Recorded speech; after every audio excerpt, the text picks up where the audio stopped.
In today's video, we are going to work on hand, wrist, forearm, and elbow strength and mobility.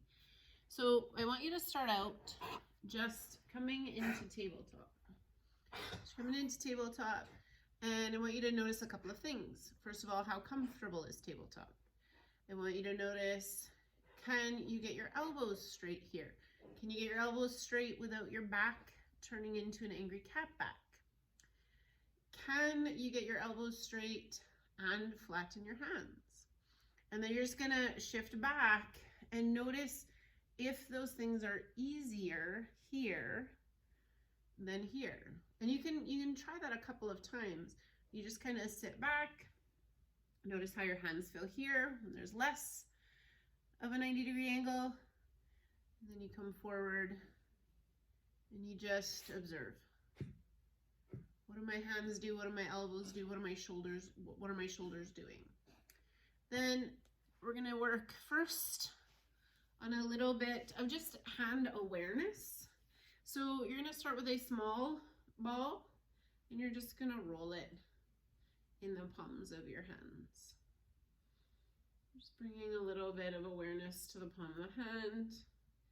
It's important to recognize that every exercise, every little tool, every drill is gonna land differently in every body. And so you try things, you're like, oh, that feels better. I think I'll do that more. You try something, you're like, oh, that makes me feel worse. Maybe don't do that one. Everybody's a little bit different. So while we're rolling here, I want to talk a little bit about something called the SAID principle, which is specific adaptation to impose demand. And so if you're a person who feels like, you have weak wrists, sore hands, bad elbows, weak shoulders, and you think that resting is going to fix things, you are both right and kind of wrong. So if I'm recovering from an injury, sometimes rest is helpful. But if I have persistent pain and things are not changing, maybe I actually need to start using the part of my body that's hurting. And so today's video is primarily about your hands and your wrists. And so if you have weak hands and sore wrists, some of these exercises might help. So we've done that little bit of rolling. Now I'm going to get you to take the small ball and just put it between your pointer finger and your middle finger and give a squeeze. And so I'm just going to notice, can I do that? Can I do that without too much wobble? And then you're going to shift. Same again, a little squeeze. And you can do this for as long as works. Same thing. And you will notice that one of your hands is better at this than the other. Usually, I find probably your dominant hand, we pay more attention to it, so it's a little bit better, but that's not always the case. And then you're going to switch. And when you switch, just observe that little exercise. We haven't done too much. Already, we might notice there's more circulation going to the hand. Just bring in awareness. And then middle finger, ring finger squeeze. I'm sitting on the floor. I'm sitting in a low kneel. You don't have to do this sitting on the floor. You could sit in a chair, you could sit at a table, whatever works best. Then you're gonna go ring finger, pinky finger, give a little squeeze. It's also interesting to notice when you're trying to do this shape, if the hand wants to bend at the wrist. Could you keep your wrist neutral? Maybe yes, maybe no. Okay, you're gonna set the small ball aside. You're gonna come, you might be on the floor. You might have your hands on a table. You're gonna take a bigger ball and we're gonna start out fairly gentle. So you're not putting a lot of pressure into the ball. And then you add, like you're trying to knead some dough. So you're working a little harder. And you'll notice you make this gentle and it's not much shoulder, or you can really push and then it is a lot more shoulder. Then you're gonna roll so that just the thumb is on the ball. So the thumbs up, palms down. And then you're going to go pointer finger on the ball, hand flat. And then ring finger, hand flat. Oh, that's not my ring finger, that's my middle finger. And then ring finger. And then pinky finger. Just stretching out the palms of the hands a little bit, stretching out the fingers. And then you're gonna switch. So again, just other hand, you're rolling. You might knead a little bit. And then you roll, thumbs on, palms off. Pointer finger, palm flat. Middle finger.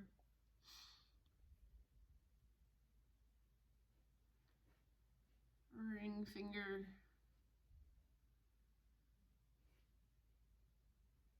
Pinky finger. Then you're going to sit back, and if you were doing this in tabletop, probably there's more going on in your wrists. So we're going to sit back. We're going to give the wrists a little break, and you're just going to do the opposite shape. So backs of the hands touching, thumbs touching, and then maybe you pull down a little bit. Breathe.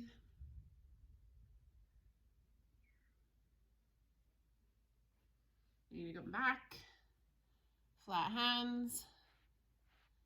You're going to shift back. So now we've stretched out the palms of the hands. Now we're going to add a little strength. So first thing I want you to notice is, can you get your thumbs up off the floor? Do they both come up equally? Can we lift them without the palms lifting? And then you're drawing a little circle, little semicircle with your thumbs. It's interesting to notice, can I do this without bending my elbows? And then you're going to come forward. Oh, come back, sorry. You're going to lift your thumbs, keep them lifted, come forward. So then you want to notice, can I keep my thumbs lifted and lift the palms of my hands? And you're lifting one at a time. And we want to watch in this that you're not becoming an angry cat as you go. So you're not taking this into the upper back. So okay, you get pretty good at one hand at a time, then it's both palms together, just lifting and lowering. And we should start to feel this in the forearms, burning. You put the hands down, you're going to put the thumbs down, you're going to shift your weight back, and then it's pointer fingers. You lift your pointer fingers up, you're going to come forward, keep those fingers lifted, and then you're going to tap.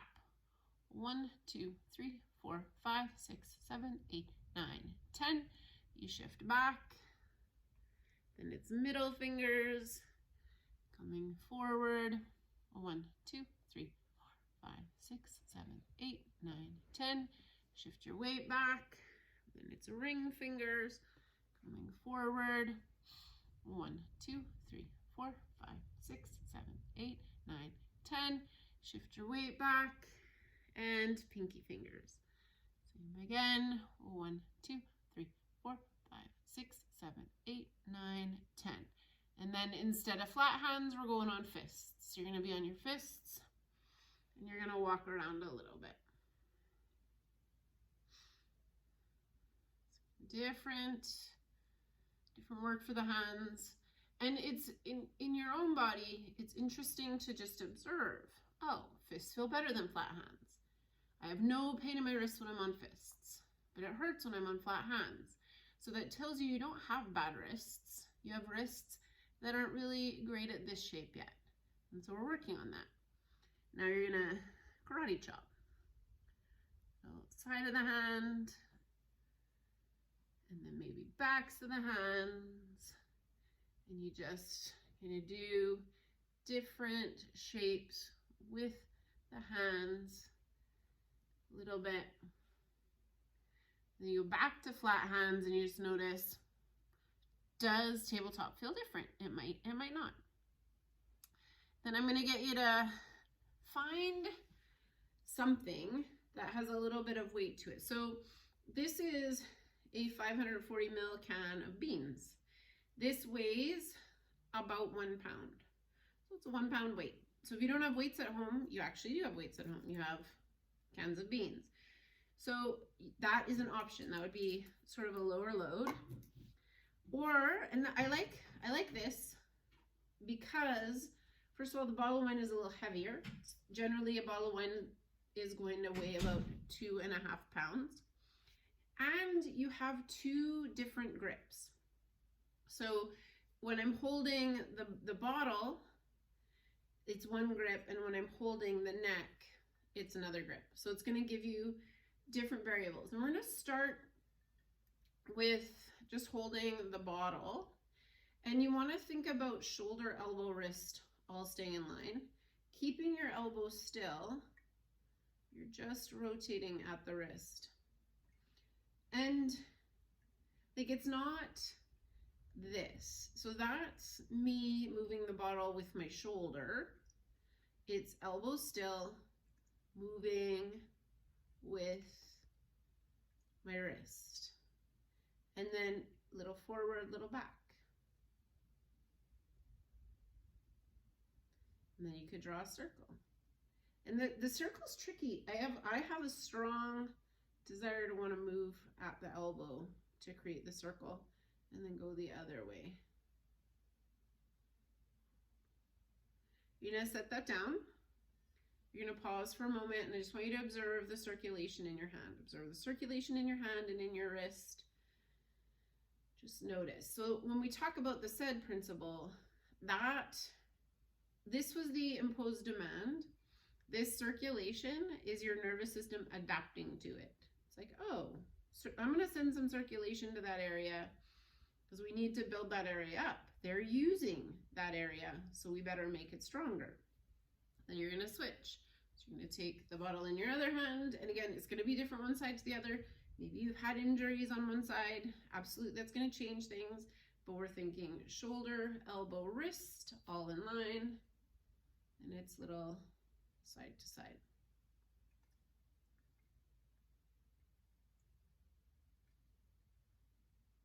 Little side to side. And then forward and back. Little forward and back.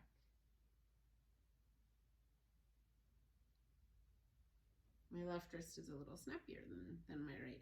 Definitely don't use it as much. Can I draw a circle? And it is interesting to observe if the circle on one side is smoother than the other side.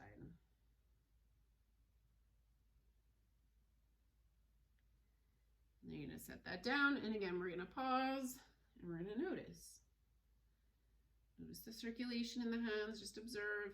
And then we're going to flip the bottle over. So usually, because the neck of the bottle is kind of sort of the normal size of what you would use, like what a weight would have, that grip's gonna feel stronger, maybe, because we use this shape in our fist more than we would use this shape potentially, which is why having the variety is a good thing, can be really helpful.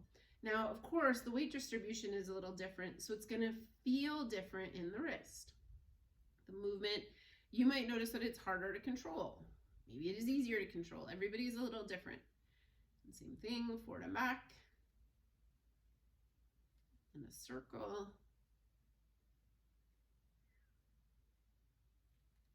Go the other way. And then again, you're going to pause. You're going to notice. And then we'll switch.